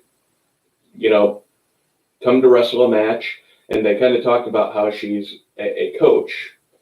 And, I think this was a tryout for her to see if they want to bring her as an active talent. And she looked really good in this match. Thunder Rosa looked really good. Serena did exactly what she was supposed to, make Thunder look good and give herself an opportunity to, be on camera again. She's got her life together. I know that for a while after she got fired from WWE, she was in a rough spot. It's good to see her healthy and, kicking ass. Mm-hmm. I agree. So they did the right thing here. Thunder Rosa going over. Then they had Brian Cage with Taz come out to cut a promo, and then next thing you know, you got Jake the Snake Roberts coming out with Lance Archer to cut a promo, and then Mayhem all broke loose because these are the participants for the Casino Battle Royale. And whoever wins this match will be the #1 contender for the AEW Championship. But it was one of those segments that they do these, like before the Royal Rumble. Mm-hmm. They do it almost all the time, but I think they made it entertaining. Seeing Taz and Jake the Snake Roberts like in the ring together was like a little like, huh. And there was this like one line Taz had that I thought was pretty badass. When you said it, JR. Yeah, he didn't say that. He looked at, ironically, Jake Roberts. JR. Oh. Wait. But he looks at Jake Roberts and he was like going, I don't think you want to get into this ring, Jake. More or less, like, dude, you're going to get your ass kicked if you step in this ring.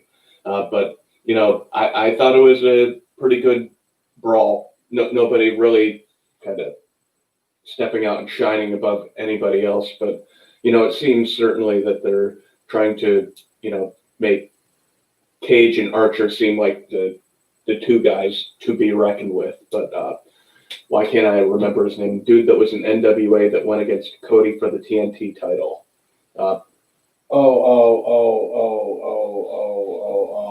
Eddie Kingston. Yes. He was the third person to come out and cut a promo, but that's when like the melee ensued. Spoiler alert, I'm picking Eddie Kingston to win this match at the Casino Battle Royale. I didn't hear who the other competitors are, but I'm pretty sure I'm going to end up going that way too. I think, especially if the heavyweight title match goes a certain way, my God, if him and MJF were cutting promos against each other, because Eddie Kingston is one of the best on the mic in the business. Yeah. And so is MJF. So. All right. So we had Joey Janela go against Chris Jericho. Jericho ends up going over clean in this match, but it had one of my favorite code breakers I've ever seen. Janela was going to do like a springboard move, and Jericho caught him in. I was a little surprised that because he's been doing the Judas effect as his finishing move. So the fact that he hit a code breaker to win the match. Well, technically he won the match with the Lion Tamer. No, Lion Salt. Tamer. Oh. Lion Salt is his moonsault. Oh. The Lion Tamer is when Lion Tamer, Walls of Jericho, whatever the hell. Oh, Walls of Jericho, that's what it was. The Walls of Jericho. I don't know why I thought code breaker. But he put him in that and like tapped out immediately. So actually, he was kind of knocked out, and so. But Janela looked pretty good in this match, but Jericho has to win. Jericho. Yeah. So Mimosa Mayhem. So at the end of this match, what ended up happening is Jericho beat the holy hell out of Joey Janela, but he was wearing an Orange Cassidy shirt, and beat him so badly that he ended up bleeding. So Jericho ends up taking off the Cassidy shirt and putting the blood all over Orange Cassidy. He's like, "This is what's gonna happen to you," and All Out. I thought it was a good piece of imagery. It's I would consider the co-main event of the card. Oh, I agree. It's been a 3-month-long build for this now third match between the two of them. And, as everybody knows, a mimosa is a combination of orange juice and champagne. We got a little bit of bubbly. Yep.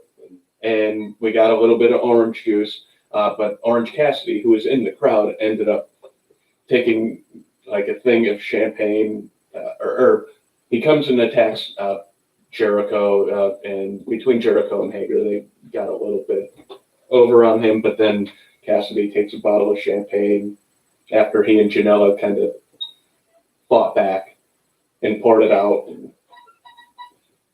But the idea for Mimosa Mayhem, for those who have not heard, Mimosa Mayhem is supposed to be you either win by pinfall, submission, or you get dunked into a giant tank of mimosa. If anybody can make this work, Who in the bloody hell allowed Vince Russo to get a job with AEW? I'm telling you, Chris Jericho is going to make this work. Who's going to make it work? That's what the goat of goats is. Goated more than goats have ever goated in the history of goatdom, Jay. There's a reason why he's called Chris Jericho, because he makes everything work. Yeah. All right, so that was all the buildup that they did on Dynamite this week for the pay-per-view. It was a Dynamite buildup. Really? Yeah! So we do have on All Out, we've got the Private Party going against Dark Order, and it's Alex Reynolds and John Silver from Dark Order. I'll go Private Party. I'm going to go with the Dark Order. I mean, I know that Brody Lee and Colt Cabana and like Evil Uno and Stu Grayson are the ones that they primarily are building up, but yeah, I think that my view, they're trying to build up the whole kit and caboodle. So I'm gonna go with Dark Order.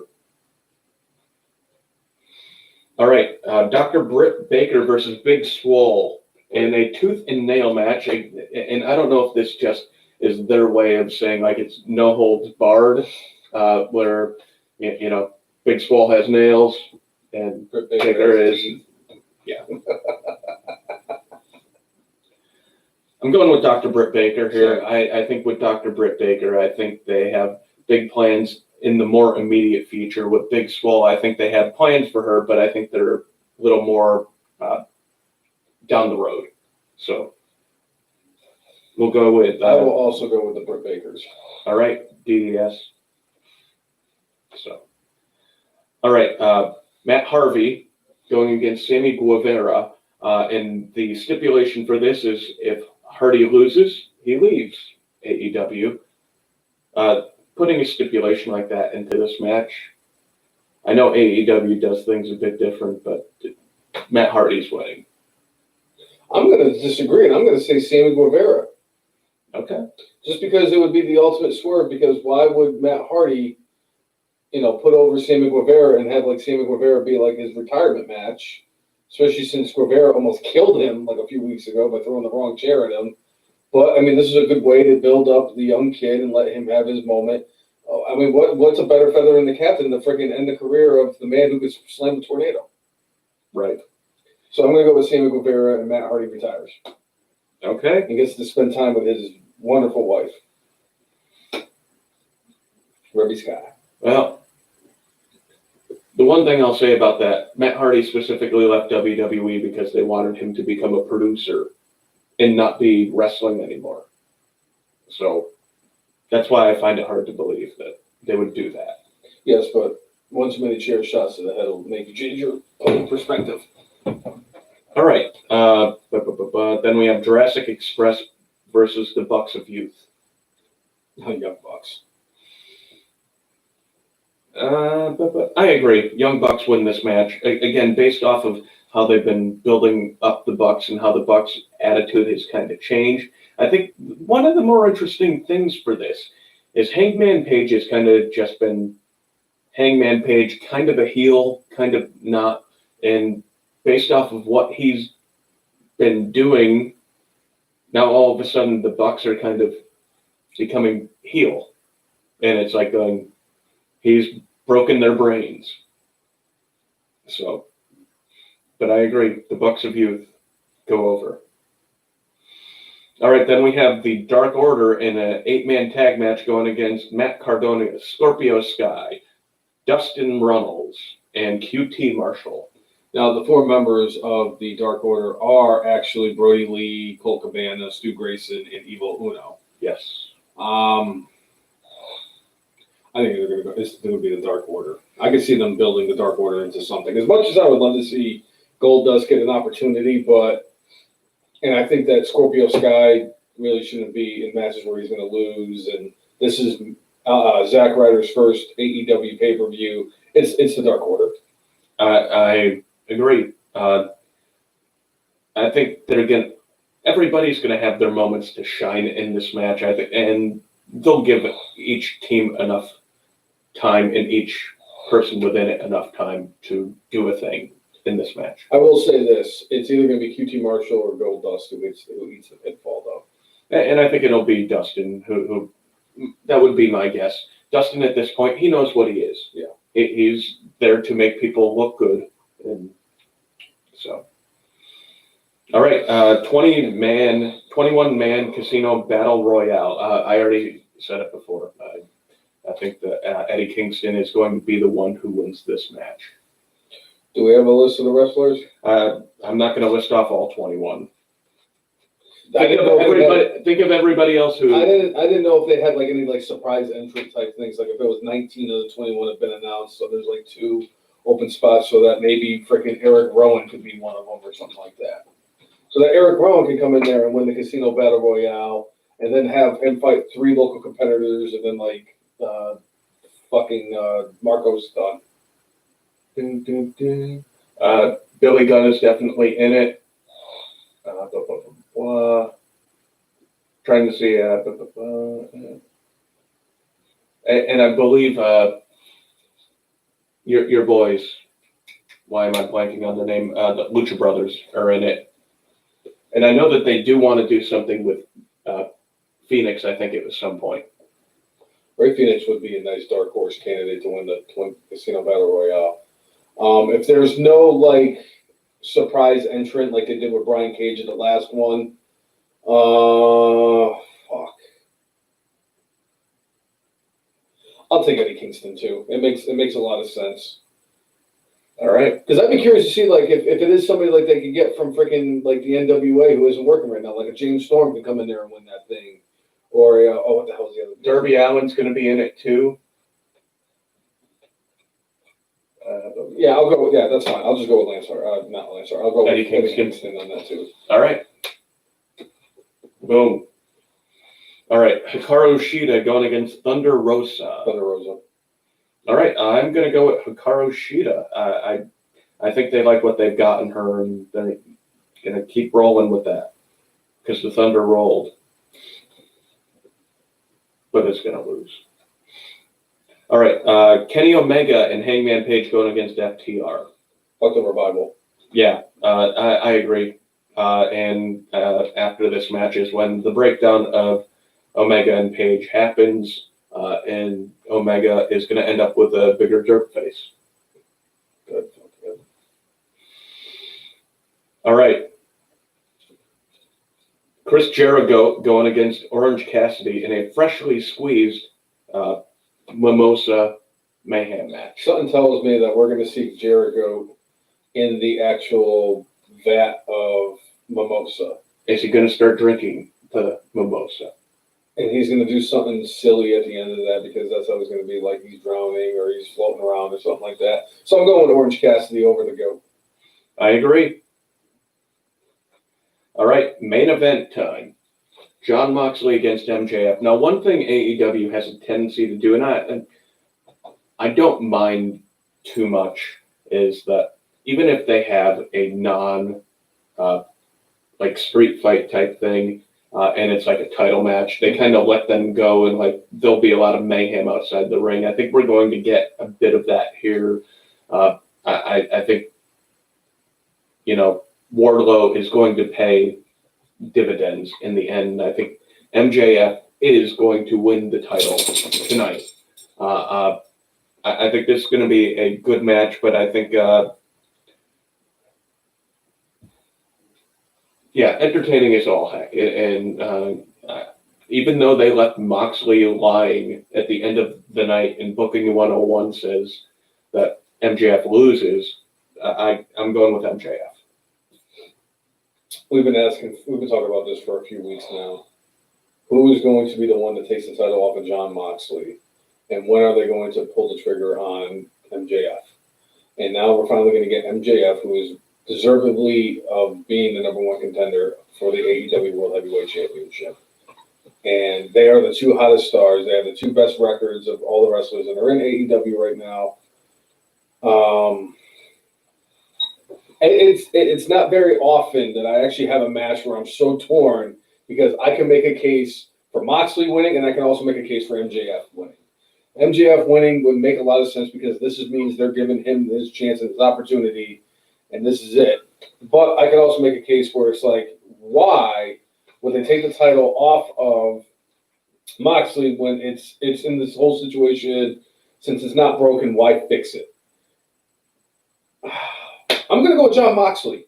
I think that this is going to be a good way because this is a good way to give for MJF. MJF losing this match is not the worst thing because it gives him adversity. Now he knows what it's like to lose in AEW, which means he's going to have to change his mindset and have to work to build up so that he can win the title.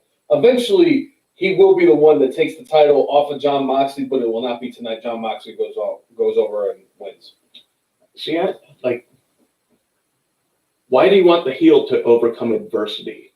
But this is why? Because the heel thinks that he is the best thing going right now, and this is just a way for him to kind of like Moxley's going to shut him up. And now I think that this storyline of the bad guy overcoming adversity. What do you want from me? That's the best way I can put it, so that Jon Moxley still wins. Moxley needs to put MJF in this place, and it's just going to piss off MJF, and MJF's going to have to come back there, and he's going to eventually win the title. It's just not going to be tonight. I'm going with Jon Moxley. Okay. There. Like for instance, why are you trying to Randy Orton beating up Drew McIntyre after he lost? It's not adding adversity to Randy Orton. It's Randy Orton's pissed off. Right. So. Why do you continue to have me try to explain brainless logic, Jay? I'm sorry. 190 episodes, 15 plus years, and you're trying to have me explain brainless logic now? Yeah. I've been brainless logicking for 37 years, and you want me to explain it? I can't explain it. It just happens. I take it frame by frame it. Yes. Right? But that's all. That's what. Look at that. Gags the Clown showing up in the last few minutes here. Holy shit, look at these Mikey Whipwrecks. Yeah. I hope Mikey Whipwreck comes out and wrestles tonight in the 21 Casino Battle Royale. Yeah. So, all right, those are our predictions for AEW All Out tonight. Also, tonight, starting at 5 p.m., they're having like a red carpet for All Out on TNT. Then they're having like a preview show for a couple hours, then going back to the red carpet. So they're trying to make this, as big of a deal as they can. The fact that they're allowing some fans into the stands, I think, is helped add a little bit more atmosphere to these shows. And the fans aren't anywhere close, but it definitely helps out a bit. So I got you. Anyway, that's about it as far as all the wrestling goes. All right. So, time for the good, the bad, and the brainless. So what is your good for this week, Cousin Jay? I know you don't like the idea of the hot potato title, but my good for this week is Eric Young winning the Impact World Championship. Good for him. He got a bit of a raw deal once he got up to the main roster in WWE. And one of his things, and talking about overcoming adversity, was Eric Young said Vince McMahon made a mistake. He didn't know what he had, and this is his version of trying to prove it. So I like it. My good for this week is going to go to the Riot Squad. Just the fact that, they weren't really much of a tag team. They came out with the matching attires, and they tried to make it work, even though the Iconics had convinced them that they were out to get each other, and they won. And Ruby Riott cut such a dramatic promo where the table was during the pre-show with those people. And I love the raw emotion. Her and Liv Morgan were so happy with the victory. Riot Squad's back, and it led to them being winning the number one contenders match the following night. So I'm going to go with the Riot Squad as my good for this week. All right. Especially because of the fact that we literally talked about it last week about how they have done a piss poor job at building the women's tag team division in WWE. Right. All right. My bad for this week is Randy Orton getting a title shot at Clash of Champions. I mean, Orton's a legend, and they did a great job building for SummerSlam, and it felt like they were going in a direction that he was going to get a rematch based off of what happened at, after SummerSlam with Monday Night Raw. It's like, all right, Orton's going to get another match here. But the fact that they had him in like the very next week lose cleanly to Keith Lee on Payback, and then he gets an opportunity to have a shot at the title again, it just doesn't make any sense. You're supposed to go to the back of the line, but here he is. He'll have a title match at Clash of Champions, and I'm sure he and Drew will have another great match, but it's like, dude, come on, stop insulting us. So that's my bad. I agree with you. All right. I was trying to come up with something different, but that was mine coming into this whole thing. I never understood why Randy Orton, who lost in a title match at SummerSlam to Drew McIntyre, then the following week at Payback loses to Keith Lee clean, and then, oh, by the way, here you go, you're going to fight Kevin Owens to qualify for the triple threat match to determine the number one contender at Clash of Champions. And he does win that match, and then eventually wins the triple threat match, going over on Seth Rollins. But the other caveat I would like to add to it for it to be my bad is the fact that Dominic Mysterio also got a shot at the match of trying to be the number one contender in his third match in WWE. I'm sorry, that's just bad. Yeah? I have a feeling we're going to agree on Brainless too this week. Right. So, all right, Brainless for this week. I'm going with the whole Vince McMahon banning third-party social media. A lot of people in WWE have, built their own fan base and been able to make their own money, like Xavier Woods with the Up, Up, Down, Down, page where he does his video game stuff. Same thing with Adam Cole, the same thing with AJ Styles.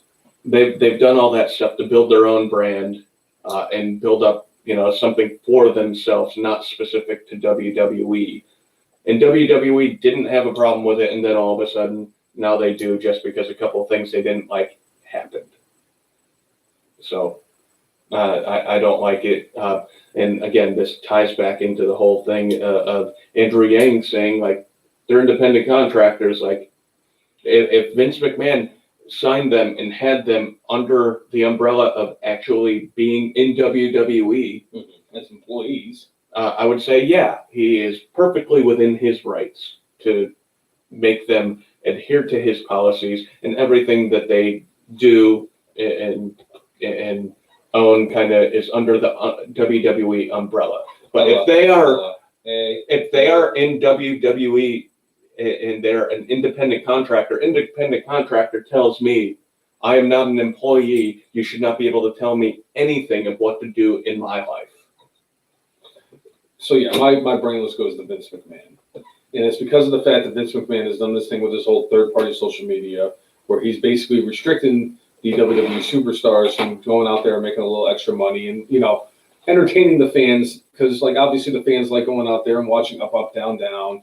A lot of people talk to AJ Styles, ask him questions during his Styles Clash that he does on there. Adam Cole has it. A lot of the wrestlers do all this type of stuff. And it just seems like because of the fact that Lana did something stupid on hers, so now everybody suffers the consequences. And I'll give you an example of it. I worked at FedEx for well over a decade. I had not worked there in about 5 years, but I gave them about just a hair under a third of my life. And I always remembered how it always take from one person in one state that would fuck it up and just ruin it for everybody else. And we used to call that the people from California, because somebody from California would do something stupid where they would launch a freaking laptop over a freaking gated fence, or they would back into somebody's basketball pole. And it's like, you got to do all this. And it's like, great. So now we're all who are doing the things the right way and not doing anything stupid. We're getting punished because some idiot in California did it. And now all the WWE superstars seem to be paying the consequences because Lana did something stupid on her thing. Also, because of the fact that Vince McMahon is getting my brainless for this week. So The Rock came out this week and announced that him and his family contracted the virus and got over the coronavirus. Vince McMahon has been very adamant and very outspoken about the wrestlers not saying anything about contracting the virus. After The Rock came out and said he had it, Kevin Nash, who is a WWE Hall of Famer and I believe has a Legends contract with WWE, came out and said that he also had it, as well as AJ Styles. So I feel like with the fact that Renee Young had the virus and announced that she had the virus, and Vince got pissed off about that, is the reason why she left WWE, or part of the reason why she left WWE. Is this going to be a situation where the double standard, where it's okay for one person but not okay for another one to do the same thing? Whereas, like, if Renee Young says it and Caleb Braxton say it, then it's bad. But if, like, AJ Styles and The Rock have, especially The Rock, because God only knows that they worship The Rock, like, you know. Well, The Rock, I don't think has a contract, and they can't tell The Rock a damn thing to do. Well, I know that, but it's like, so Vince, so does this mean, like, Vince isn't going to work with The Rock going down the road because The Rock did this stuff? I'm sorry. Vince, anytime he has the Brock Lesnar rules and everybody else. But that's why Vince McMahon is getting my brainless this week. Anytime I can give Vince McMahon my brainless, you know I'm going to. What? What? It's not like I said. You actively seek out Vince McMahon doing something. Jay, if Vince McMahon pees on on a building and doesn't get arrested for it, he's gonna get my brainless. If he orders a freaking... If he sneezes in the wrong direction, he's going to get your brainless. No, that'd be impossible. If he farts in the wind, he's going to get your brainless. Because anytime he sneezes, it makes me happy because of the fact that I know he hates sneezing because he can't control sneezing. But if he goes to, like, freaking... You know, if he goes to Longhorn Steakhouse and orders a cheeseburger, yes, he's going to get my brainless. Right. So, there we go. All right. I think that's it. I think that's everything. So if you enjoyed watching this episode, whether you are the first, you know, this is your first time watching it, or if you're a continuous fan like Gags the Clown and Christopher Brown and Afi and Nicole and Tim and Tommy and everybody else, if you like the show, make sure you like us on Facebook, follow us on Twitter, follow us on Periscope, follow us on Instagram, and subscribe to us on YouTube at the letter T, the letter H, the letter E, the letter F, the letter N, MARKS, the F and Marks. If you like, follow, and subscribe to us on those outlets, we will do the same back. That has always been our motto. Yeah, I'm giving you the other plug. What is the other plug? Right now we're streaming live on the Wrestling Marks page on Facebook, facebook.com/WrestleMarks. And make sure when you subscribe to that channel that you set it up for when we're going live, that notifications are set up. So you will be told we're going live. We'll do it live. Do it live. Fucking thing sucks. And also, I do want to do one thing, Brad. I want to wish Gags the Clown a very happy birthday. Happy birthday to you, dude. And you know, 1 week on the show, we should just watch Gags the Clown as part of the show. We could just do a live streaming of the Gags the Clown movie. It would be like a special episode for it. We would have to do it like Mystery Science Theater wise. Otherwise, we could get sued. We could get sued. Yes. So.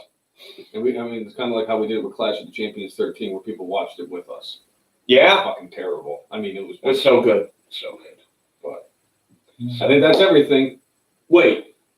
Actually, you know what? Since we're on the subject, there is somebody else's birthday that's coming up. It's not what you think, but I feel like because I did it for my mother, and because of the fact that if it wasn't for my mother, I wouldn't be here, and this podcast wouldn't be here if it wasn't for my mother. But the fact is that somebody who does get mentioned on the podcast quite frequently, we know him as the White Devil.